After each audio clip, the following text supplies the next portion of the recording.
이 아침 우리에게 주시는 하나님의 말씀은 시편 119편 25절에서 32절까지의 말씀입니다. 시편 119편 25절부터 32절까지의 말씀입니다. 제가 읽도록 하겠습니다. 내 영혼이 진토에 붙어 싸우니 주의 말씀대로 나를 살아나게 하소서. 내가 나의 행위를 아뢰매 주께서 내게 응답하셨사오니 주의 율례들을 내게 가르치소서. 나에게 주의 법도들의 길을 깨닫게 하여 주소서. 그리하시면 내가 주의 기이한 일들을 작은 소리로 읊조리리이다. 나의 영혼이 눌림으로 말미암아 녹사오니 주의 말씀대로 나를 세우소서. 거짓 행위를 내게서 떠나게 하시고 주의 법을 내게 은혜로이 베푸소서. 내가 성실한 길을 택하고 주의 규례들을 내 앞에 두었나이다. 내가 주의 증거들에 매달려 싸우니 여호와여 내가 수치를 당하지 말게 하소서. 주께서 내 마음을 넓히시면 내가 주의 계명들의 길로 달려가리이다. 하나님의 말씀입니다. 나의 입술의 모든 말과 나의 마음의 모든 묵상이 주께 온전히 연락되기를 간절히 원하나이다. 아멘. 저에게는 연합감리교회 목사로서 뉴햄프셔에서 사역하고 있는 2살 터울의 형이 있습니다.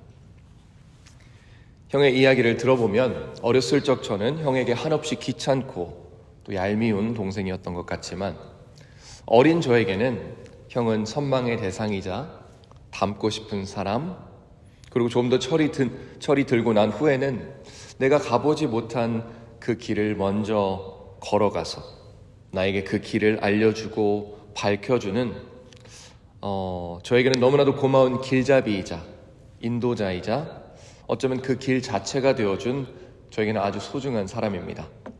그리고 저의 형의 이름은 좋은 길입니다. 모든 인생은 방향성을 가지기 마련입니다. 그것을 인생의 목표를 이루기 위한 과정이라고 여기는 사람이 있는가 하면 누군가는 그것은 죽음을 향해 가는 시간과 세월의 흐름이라고도 하고요. 그것이 하나님의 계획과 그 계획의 완성을 위한 개인과 또한 교회의 신앙의 여정이라고 생각하는 분들도 계십니다. 그리고 그런 의미에서 사람이라면 누구나 예외 없이 길 위에 서 있는 것 같습니다. 시편 119편의 네 번째 단락인 오늘 말씀 25절부터 32절의 말씀은 그런 우리들에게 하나님의 자녀들이 걸어가야 할 길을 제시하고 있습니다. 그리고 오늘 본문에서 총 5번이나 언급되는 그 각각의 길들을 묵상하면서 이 아침 함께 우리들의 지금까지 걸어왔던 그 길을 돌아보고 또 우리가 앞으로 나아가야 할 길을 점검하며 기대하고 준비할 수 있는 귀한 시간 되기를 원합니다. 먼저 하나님께서 허락하신 그 길을 걷기 전에 우리가 해야 하는 것은 나의 뜻과 나의 의지대로 걸어왔던 내가 주인이 되었던 그 길을 하나님 앞에서 진솔하게 고백하고 말씀드리는 시간을 가져야 합니다. 오늘 말씀 26절에서 시편 기자가 이렇게 고백합니다. 내가 나의 행위를 아뢰매 주께서 내게 응답하셨사오니 주의 율례들을 내게 가르치소서. 여기서 말하는 나의 행위는요, 히브리어나 영어로 보면 길을 뜻합니다. 나의 길을 주님께 아뢰매. 다시 말해서 내가 걸어온 나의 길들을 돌아보는 것, 그리고 그 길들이 어쩌면 하나님과 동행한 길이 아니었음을 고백하는 그 행위, 우리가 그 행위를 또 다른 말로 이야기하기도 하지요. 곧 회개하는 그 모습은 새로운 길, 바로 하나님의 율례와 말씀의 길을 걷기를 소원하는 우리 모든 하나님의 백성들에게 너무나도 필요한 필수적인 과정이라는 겁니다.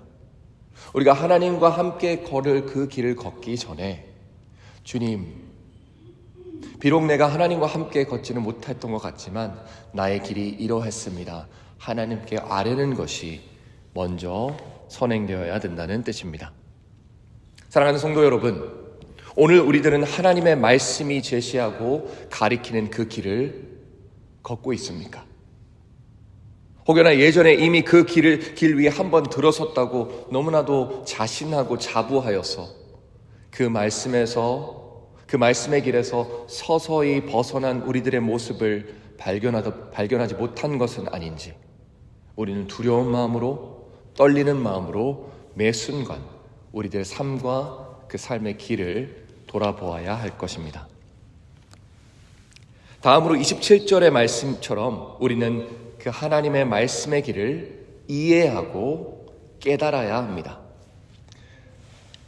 아마 여러분들 모두들 전공서적이나 아니면 어려운 전문서적을 읽고 나서 이게 도통 무슨 말을 하는지 모르겠다라고 생각한 적이 있으실 거라고 믿습니다.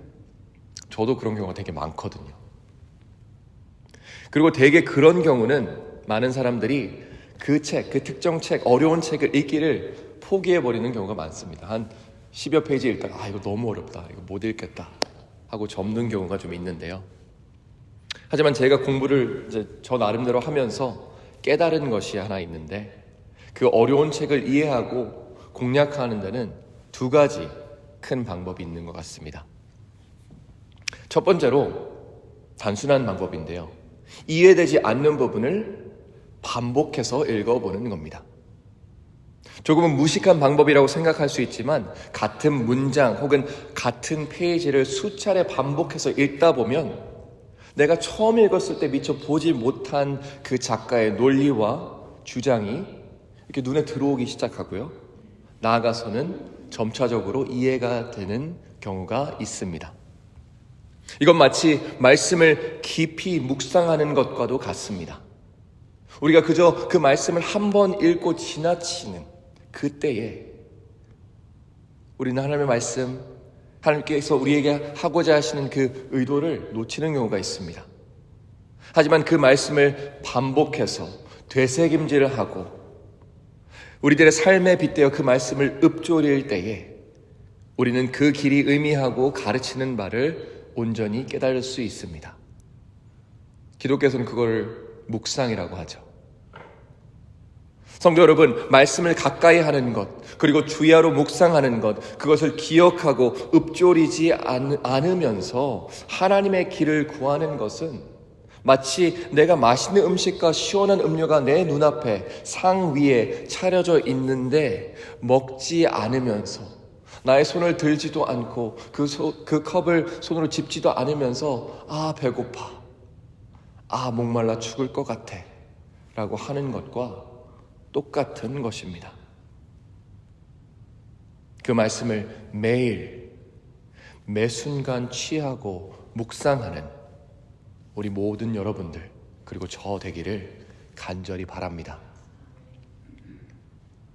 난해하고 어려운 책을 이해하는 두 번째 방법은 어쩌면 첫 번째 방법과는 상반되는 방법일 수 있는데요. 바로 작은 단어 혹은 한 가지 구절에 얽매이는 것이 아니라 책 전체를 이해하려고 노력하는, 그래서 작가의 큰 의도와 그 책의 큰 주제들이 무엇인지를 파악하는 것에 있습니다. 그래서 저는 어려운 게 있으면 그냥 지나치기도 해요. 그럼 책에 전반적으로 얘기하는 게 뭘까? 성도 여러분, 하나님의 말씀이 무엇입니까? 그것은 창조물을 하나님의 우주적인 계획하심 가운데 이끄시는 그 거대한 서사이기도 하고요. 그 계획하심을 통해서 우리에게 보여주신 하나님의 마음인 것입니다. 그리고 그 중심에는 예수 그리스도의 십자가의 사건을 통해 우리에게 선포되고 주어진 그분의 은혜라는 주제, 사랑이라는 실체가 있는 것입니다. 말씀을 읽으실 때 그것이 구약의 말씀이든 그것이 신약의 말씀이든 예수 그리스도와 그분을 통해 나타나신 하나님의 완벽하신 사랑과 은혜를, 그 두 가지의 초점 맞춰서 한번 바라보시기 바랍니다. 우리가 그렇게 하기 시작할 때에 그것은 성경의 지루함과 난해함과 어려움과 복잡함을 정리해 줄 뿐만 아니라 그 말씀을 통해 하나님의 거룩하고 거대한 그 하나의 물결 같은 섭리를, 그분의 그 완벽한 섭리를 이해하고 깨닫게 되는 것입니다. 그리고 그런 우리들의 이성과 머리와 마음의 깨달음은 결국 우리의 삶을 변화시키기 시작합니다. 119편 29절과 30절에 각각 나오는 여기서 말하는 거짓 행위, 곧 거짓된 길과 성실한 길, 곧 진실된 길이 바로 그것입니다. 번역들이 항상 이렇게 해서 제가 길이라는 단어가 총 5번 나온다고 했는데 어디서 5번 나오죠? 바로 여기입니다. 그 행위, 바로 그것을 길이라고 표현합니다. 하나님의 말씀의 길을 따르기로 결단하며 그분의 완벽하신 계획하심에 편승한 우리들에게는 거짓된 길을 떠날 완벽한 동기가 생긴 것이고요. 진실된 길을 선택할 근거와 힘이 생긴 것입니다. 이 길은 도덕과 공의의 길이기도 하지만 동시에 제가 말씀드린 것처럼 사랑과 은혜의 길이기도 합니다. 이 길은 상식과 어떤 대의의 길이기도 하지만 그 길은 결국 믿음과 순종의 길이기도 합니다. 그리고 이 단순하고도 어려운 길은 우리들에게 근면하기를, 그 말씀에 붙어 있기를, 그리고 그 말씀을 깨어서 붙잡고 있기를 요구합니다. 성도 여러분, 저와 동의하시겠지만 우리들은 혼란스러운 혼돈의 시대를 살아가고 있습니다. 거침없이 자신이 옳음을 주장하고 타인은 절대적으로 틀렸다고, 그리고 악으로 규정하는 그런 시대에 살고 있습니다. 한치의 의심도 없이 하나님은 나의 편이다라고 선포하는 사람들이 있고,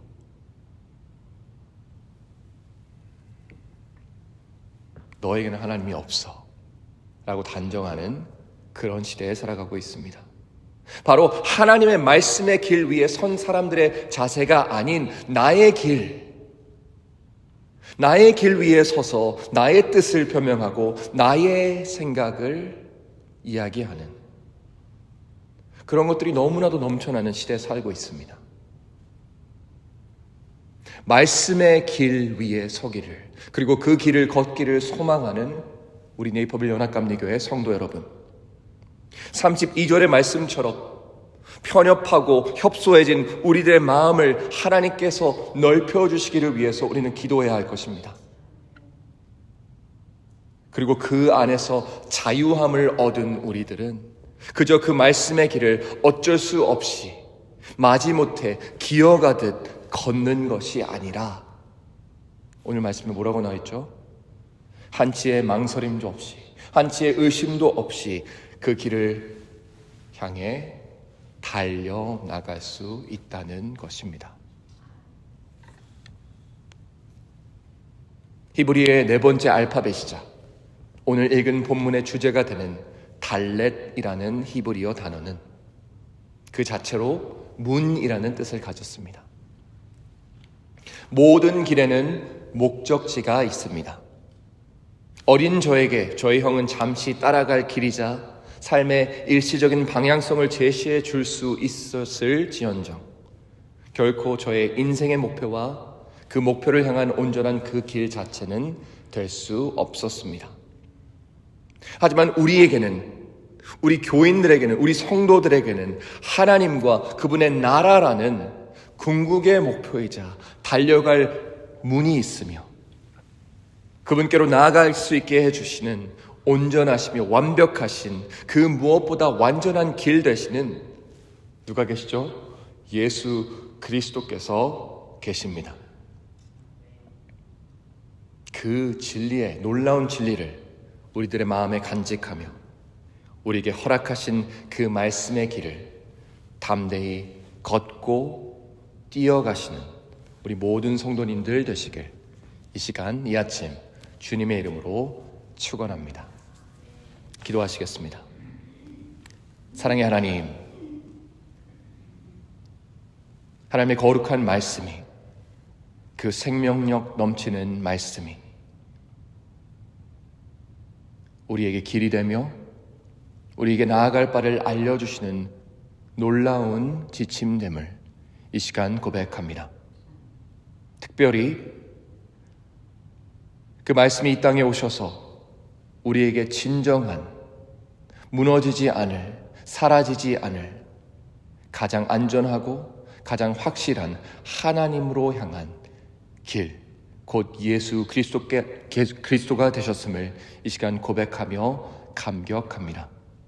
우리가 말씀을 묵상하고 예수 그리스도께 붙잡혀 살아갈 때에 하나님, 우리가 우리의 삶을 우리의 방식대로, 우리의 생각대로 이끌어가는 나의 길을 걷는 사람들이 아니라 하나님의 말씀의 길을 걷는 그 거룩한 하나님의 성도들 될 수 있도록 주님 붙잡아 주시옵소서.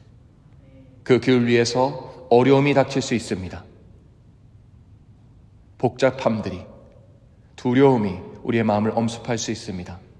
하지만 그 길을 주관하시는 분이 하나님이심을 다시 한번 기억하며 힘 얻어 온전히 주님께 달려나갈 수 있는 저희들 되게 하여 주시옵소서.